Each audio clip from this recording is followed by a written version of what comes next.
Hello tout le monde, je suis Marie Ziao. J'ai un DUT en commerce et administration d'entreprise, option assurance de l'INPHP, un master en marketing et négociation. Je suis créatrice de la marque de produits de cheveux destinés aux femmes africaines qui se nomme Air & Rose.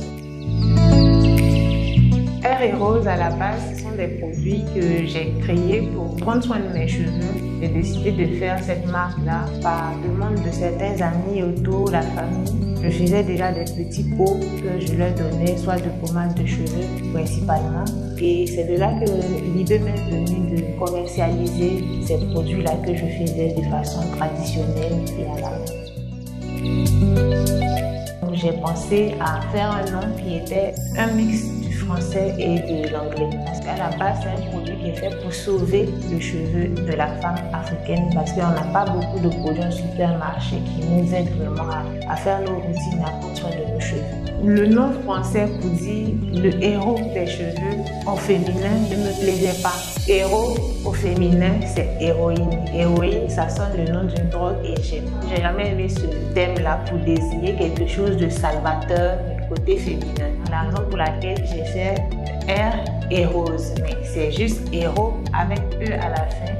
Et le & Rose, il fait penser en fait à la rose parce que c'est le thème qu'on entend à la fin lorsqu'on finit d'écouter le nom de la marque.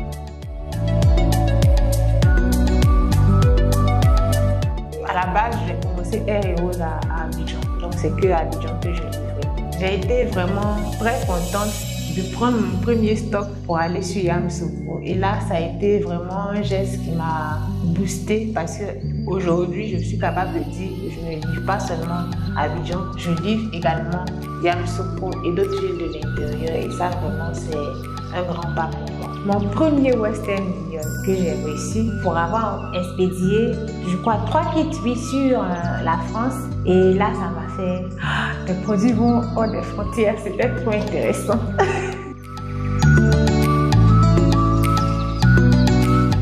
La plus grande difficulté que j'ai rencontrée, c'est de vouloir vendre, commercialiser sur ma propre marque et les aspirations professionnelles que ma famille voulait. Donc c'était vraiment difficile et lorsque j'ai commencé, les premiers impacts c'était lorsque j'utilisais ma pause déjeuner pour aller faire mes courses. Disons mes collègues de travail ils n'aimaient pas du tout ça. Et lorsque les parents aussi vu cela, ils n'étaient pas très partants que je continue parce que ça mettait en mal avec mon évolution professionnelle. Donc la plus grande difficulté, c'est de pouvoir concilier le volet professionnel, carrière et le fait que je voulais commencer une activité en entrepreneuriat.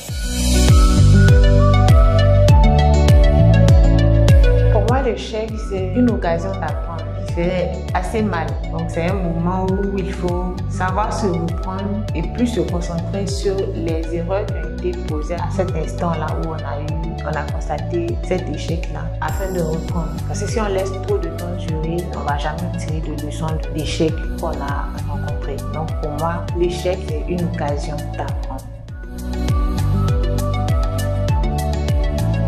Mon conseil aux coureurs, c'est d'avoir confiance en eux-mêmes parce que c'est la base de toute chose.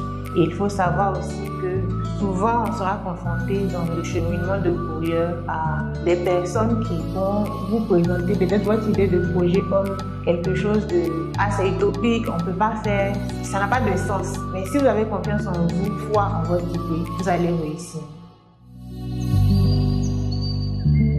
Je suis Marie Ziao et je suis courieuse.